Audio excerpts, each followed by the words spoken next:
Hi, come on in.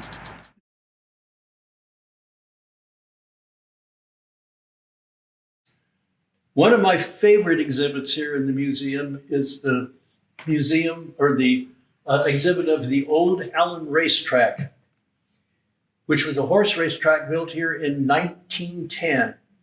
Post Falls had a population at that time of approximately 700 people.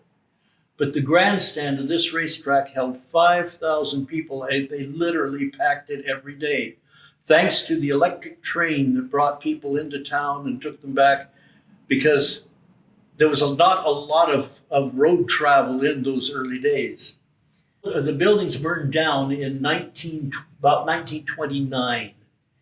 And what had happened from 1910 till 1913, this track was very, very successful. But Spokane had three smaller tracks at the same time that we had the one big track. This track here ran from Green Ferry all the way down to Highway 41 and back. It was a mile track. Spokane had three tracks, but from what I understand, they were all quarter-mile tracks. Everybody wanted to come to the bigger, more exciting track. And so Spokane businessmen got upset about that, and they took a group of them and went down to Boise in 1913 and lobbied and got horse racing outlawed in the state of Idaho, which shut down this track. Due to that, the track went into ruins, and like I say, burned down in the late 20s, about 1929. But the people that lived next to it, Chappie Brugger and his family, were able to salvage many of the spindles that came out of the grandstand. This is the only betting window that survived the fire.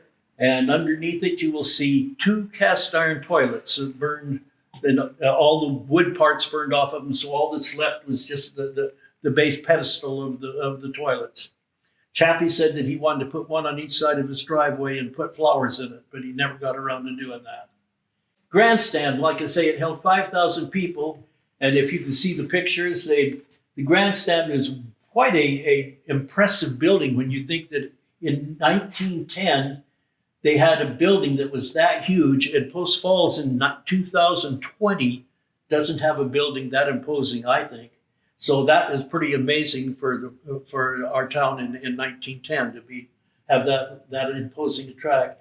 We have other pictures here of the actual races and like I say, the other thing I find kind of notice about pictures I've seen of it, people are always dressed. They were always dressed. It was quite almost a formal affair when you look at how the people were dressed. Men always had hats on. And they weren't cowboy hats either. So a totally different thing than what you would think you would see in Post Falls as we look at it now and see how much more casual people are in the things that they do these days.